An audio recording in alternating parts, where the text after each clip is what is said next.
जिसका कोई अपराध से दूर दूर तक कोई लेना देना नहीं है, उसे भी इस तरीके से डिलीट किया जा रहा है रोड के ऊपर, और इस तरीके से संज्ञान धाराओं में केस दर्ज न हो। सुल्तानपुर की सड़कों पर उस वक्त सियासी भूचाल आ गया जब बीते दिनों थाना क्षेत्र चांदा के अंतर्गत मुस्लिम युवकों को बीच सड़क पर घेरकर बेरहमी से पीटने और जबरन जय श्री राम बुलवाने का खौफनाक मामला सामने आया, जिसने सूबे की कानून व्यवस्था को कटघरे में खड़ा कर दिया। इसी अमानवीय कृत्य के खिलाफ आजाद समाज पार्टी का गुस्सा फूट पड़ा और सैकड़ों की संख्या में जिलाधिकारी कार्यालय पर धावा बोलते हुए पार्टी कार्यकर्ताओं ने जोरदार प्रदर्शन किया और प्रशासन को ईंट से ईंट बजाने का खुला अल्टीमेटम दे डाला। इस सनसनीखेज कांड में पुलिस की भूमिका पर बेहद गंभीर और चौंकाने वाला आरोप लगाते हुए आजाद समाज पार्टी के नेता अनीस अहमद ने खाकी की कार्यप्रणाली पर सीधा आरोप लगाया कि पुलिस ने दरिंदों को बचाने के लिए नापाक खेल खेला है। उन्होंने कहा कि सत्ता के दबाव में जानबूझकर बेहद हल्की और मामूली धाराओं में मुकदमा दर्ज किया गया। अनीस अहमद ने ऐलान किया है कि अगर पुलिस ने तुरंत संगीन धाराओं में FIR दर्ज कर मुख्य आरोपियों को सलाखों के पीछे नहीं धकेला तो यह मामला सीधे हाईकोर्ट की चौखट पर गूंजेगा। मेरा नाम अनीस अहमद, आज़ाद समाज पार्टी से 189 सदर जयसिंहपुर पार्टी के कार्यकर्ता हूँ।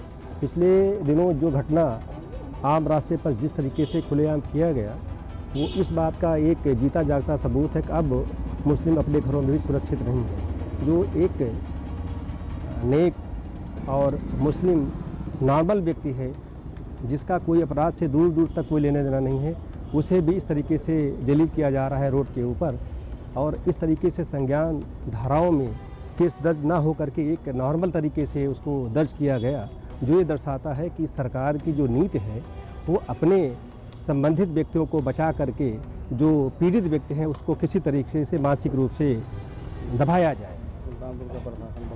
आपकी मांग क्या है? मेरी मांग है कि जो भी धारा हुआ है उसको संशोधित करके और उचित धाराओं के अंदर कार्रवाई की जाए, दोषियों को जल्द से जल्द जेल भेजा जाए। और ये इस बात का इतने धारणीय प्रदर्शन सारी पार्टियों की तरफ से हो गए, लेकिन अभी तक सुल्तानपुर का प्रशासन पूरी तरीके से सुस्त है। इतनी घटनाओं के बाद, इतनी प्रदर्शनकारियों के बाद भी जब इस तरीके से नेता खुले मंच पर मुस्लिम विरोधी कमेंट करेंगे, भाषण देंगे, तो ऐसे आपराधिक तत्वों को हौसला बढ़ेगा और आगे इस तरीके से और घटनाएं ना हो।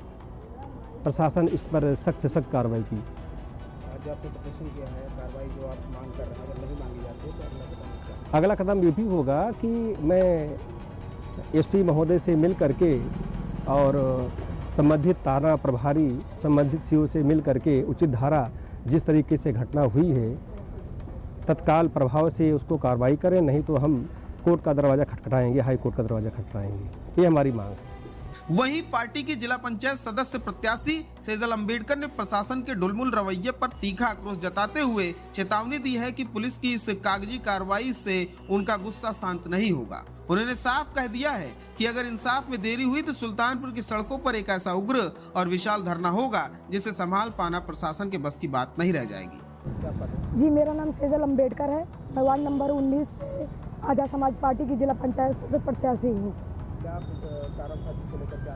ये चांदा की एक घटना है जिसमें एक मुस्लिम युवक को ज़बरदस्ती जय श्री राम का नारा लगवा रहे थे और उसको ज़बरदस्ती मारे, तो उसी के संबंध में हम लोग आज यहाँ पर आए थे ज्ञापन देने। क्या मांग है आपको?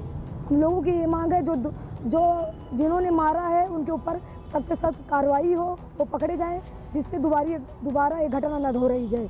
मामले में पुलिस ने FIR दर्ज कर दिया है। जी FIR से संतुष्ट हैं आप? जी, बिल्कुल नहीं संतुष्ट है। जब तक जो मारे हैं वो नहीं पकड़े जाएंगे तब तक हम कैसे संतुष्ट रहेंगे। आए दिन ये घटनाएं लगातार हो रही है, मुस्लिमों के ऊपर हो रही है, दलितों के ऊपर हो रही है, मारे जा रहे, कहाँ सुनवाई हो रही है। अगला कदम क्या होगा? अगला कदम ये होगा कि बड़ा धरना प्रदर्शन किया जाएगा। हम लोग बड़े धरने की तैयारी करेंगे। आज ये छोटा धरना था, उसके बाद हम लोग बड़े धरने की तैयारी करेंगे।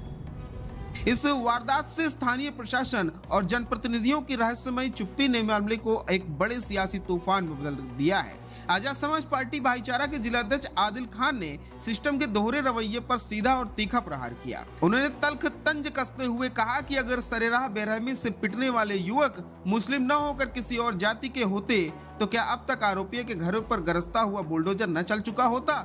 पुलिस और सत्ता के इस पक्षपातपूर्ण रवैये पर आग बबूला होते हुए आदिल खान ने सुल्तानपुर के सांसद राम भुआल निषाद की चुप्पी को भी निशाने पर लिया। उन्होंने जनता से आह्वान किया कि वे इस खौफनाक चुप्पी और अन्याय के हिसाब आगामी चुनाव में जरूर ले। हमारा नाम आदिल खान है और मैं आज़ाद समाज पार्टी का जिला अध्यक्ष हूँ भाईचारे का। आज का ये धरना जो है कुछ दिन पहले हुई घटना चांदा में जिस तरीके से 2 मुस्लिम युवक को रोककर उससे धर्म के नाम पर काफ़ी उसे पीटा गया, मारा गया। और सिर्फ सुल्तानपुर ही नहीं, आप देख सकते हैं एक हफ्ते में चाहे वो फतेहपुर ज़िला हो, चाहे सुल्तानपुर ज़िला हो, चाहे बनारस हो, ऐसी तकरीबन 10 घटना है जो लगातार हो रही है और शासन प्रशासन बिल्कुल चुप है। किस लिए चुप है? इसलिए कि हम मुसलमान हैं। अगर वही चांदा में 2 लड़के मुसलमान की बजाय और कोई कास्ट से होते तो अब तक हो सकता है योगी जी बुलडोजर के साथ उसके घर पे बाकायदा पुलिस की फोर्स भेज देते। तो हमारी प्रशासन से यही मांग है कि जो भी दोषी हो उनके ऊपर कठोर से कठोर कार्रवाई की जाए। और मैं एक बात और कहना चाहूँगा, हमारे सुल्तानपुर के एक माननीय सांसद हुए हैं जिनका नाम राम भुआल है। मैं आपके माध्यम से उनके तक ये बात पहुंचाना चाहूँगा कि सांसद जी, आपको जनता ने इसलिए चुनाव नहीं जिताया कि आप बाहर जाके घूमें, बल्कि सांसद आपको इसलिए बनाया गया है कि आप जनता की समस्या सुने। सुल्तानपुर में इतनी बड़ी घटना हो गई और हमारे सांसद महोदय एक लफ्ज़ उनके मुंह से नहीं निकला, अब ना उन्होंने कहीं ट्वीट किया। तो ये सोचने वाली बात है और इसका हिसाब जनता उनसे 2027 के चुनाव में लेगी। मैं इसी के साथ अपनी बात को और कार्रवाई हो, और अगर नहीं होगी तो हम लोग रोड को जाम करेंगे और एक विशाल धरना प्रदर्शन करेंगे। Bureau report, Sultanpur.